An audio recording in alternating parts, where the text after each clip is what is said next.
Hello friends, good morning and welcome back to my channel Sathi all over.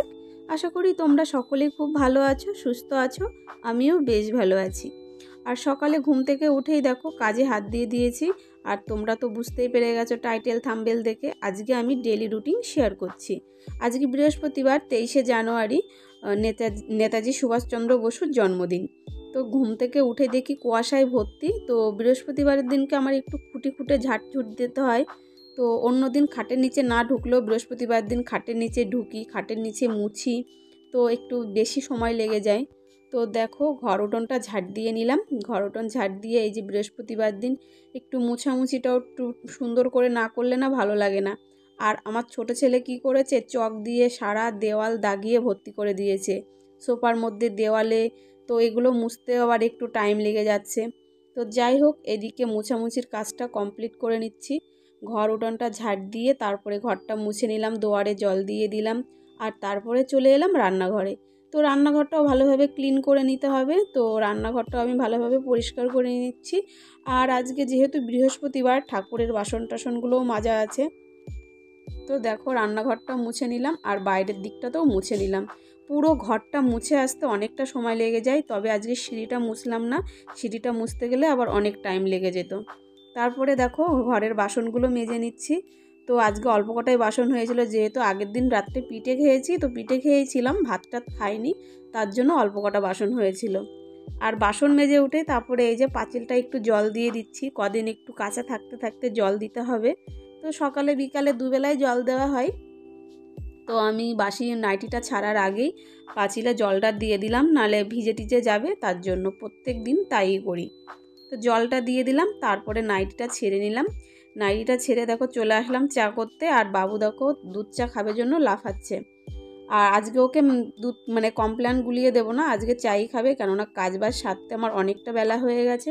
কেন বলো তো, ওই যে কুয়াশায় ভর্তি ছিল, আমি ঘুম থেকে উঠলাম দেখতেই পেলে 8টা বাজে। আর 8টার সময় ঘুম থেকে উঠে কাজ সেরে বেড়ে উঠতে আমার প্রায় 9টা বেজে গেছে, 9টাই বাজে। তো চা করে নিলাম, আমরা এখন তিনজনে বসে চাই খেয়ে নেবো। বাবুকে একটু বিস্কুট ফু করে খাইয়ে দিলাম। আর তারপরে চলে এলাম এই দেখো বিছানা তুলতে। ঘরের কাজবাজগুলো সেরে তারপরে যাব ঠাকুর ঘরে। বিছানাটা সুন্দর করে পরিষ্কার করে নিলাম। আর তারপরে দেখো চলে আসলাম ঘরে, ভাতটা বসিয়ে দিয়ে আসলাম রান্নাঘরে। ভাতটা ওইদিকে হবে সিদ্ধ ভাতটা, আর আমি এইদিকে ঠাকুর ঘরের কাজটা কমপ্লিট করে নেব। ঠাকুর ঘরটা মুছে নিলাম, তুলসী তলাটাও ধুয়ে নিলাম। তারপরে দেখো চলে আসলাম ঠাকুরের বাসন মাজতে। ওই যে বললাম বৃহস্পতিবারের দিন একটু বাসনও বেশি হয়। তো দেখো পেতলের বাসনগুলো আমি আগে সাইড করে রেখে দিয়েছি। আগে যে স্টিলের বাসনগুলো, ওগুলো আগে মেজে সরিয়ে রেখে দিলাম। তারপরে স্টিলের বাসনগুলো, ওই পেতলের বাসনগুলো একটু তেঁতুল দিয়ে ঘষে ঘষে মেজে নিলাম। আর তারপরে এই যে গাছে একটু ফুল হয়েছিল কটা, গাঁদা ফুল কিনেই এখন পুজো দিই, তবে কটা ফুল ফুটেছিল, ওই ফুলগুলো তুলে নিলাম। ঠাকুর ঘরের কাজ কমপ্লিট করে রেখে খাওয়া দাওয়াটা কমপ্লিট করে নিয়েছিলাম, জানো তো। এদিকে 10টা বেজে গেছিলো, খাওয়া দাওয়া করতে হবে, ছেলেদেরকে খাওয়ালাম, আমি খেয়ে নিলাম। আর তারপরে এই যে মাছ কাটতে চলে আসলাম। আর আমি আজকে বাজারে গেছিলাম না, বাবুকে পাঠিয়েছিলাম। ওই যে বললাম আজকে বাবুর স্কুল ছুটি, ওই স্কুল যায়নি, তো বাবুকে আজকে পাঠিয়েছিলাম, ওই মাছটা এনে দিল। আর আমি তাড়াতাড়ি মাছটা কেটে যে স্নান করে কেচে উঠে পড়লাম। তখন বাজে 12টা। তো 12টার সময় দেখতে পাচ্ছ ঠিকঠাক মতো রোদ্দুর ওঠেনি, কুয়াশায় ঢাকা ঢাকা ছিল। তো আমি জামা কাপড়গুলো তাড়াতাড়ি করে মেলে দিলাম। এদিকে রান্নাটা বাকি আছে। তো বৃহস্পতিবারের দিন পুজো দিতেও সময় লেগে যাবে, তো তার জন্য তাড়াতাড়ি করে জামা কাপড়গুলো মেলে দিয়ে ঠাকুর ঘরে চলে এলাম। আর এসেই দেখো আগে ঠাকুরের সোয়েটারগুলো আগে তুলে নিচ্ছি, কেননা সারাদিন সারা রাত সোয়েটার পরা থাকে। পুজো দেওয়ার সময় আমি সোয়েটার শীতের পোশাকগুলো খুলে নিই, আবার যখন সন্ধ্যা দিই তখন আবার পরিয়ে দিই। তো আগের থেকে ফুল বেলপাতাগুলো সরিয়ে রেখে দিলাম, যা লাগবে তাই নিলাম, আর যেগুলো লাগবে না তো সেগুলো আমি সরিয়ে রেখে দিলাম। আজকে বৃহস্পতিবার, মা লক্ষ্মীকে ভালোভাবে সাজিয়ে গুছিয়ে দিলাম। ঘরটাও পেতে নিলাম। পানটা পাচ্ছিলাম না, মা যেহেতু বাড়িতে নেই, ননদ বাড়ি গেছে, পান পাচ্ছিলাম না, ঘরে পেতলের পান ছিল, পেতলের পানটা দিয়ে আজকে ঘরটা পেতে ঠাকুর পুজোটা কমপ্লিট করলাম। আর তারপরে এই যে ঠাকুর ঘরের পর্দাটা দিয়ে এলাম, কিছুক্ষণের জন্য 5 মিনিট থাকবে। তারপরে এই যে আমি মাথাটা আঁচড়িয়ে নিলাম, সিঁদুরটা পরে নিলাম। আর তারপরে যাব ঠাকুরের বাসনটা নামাবো। ঠাকুরের বাসন নামিয়ে দেখো চলে আসলাম রান্নাঘরে। আর বাবু আজকে স্নান করায়নি, বাবুকে এত কুয়াশা আর খুব ঠান্ডা লেগেছে, মাথাটা ধুইয়ে একটুকুনি জামা প্যান্ট ছেড়ে পরিষ্কার করে দিলাম। ও পাশের বাড়ি গেছে খেলতে, আর অয়ন বসেছে পড়তে।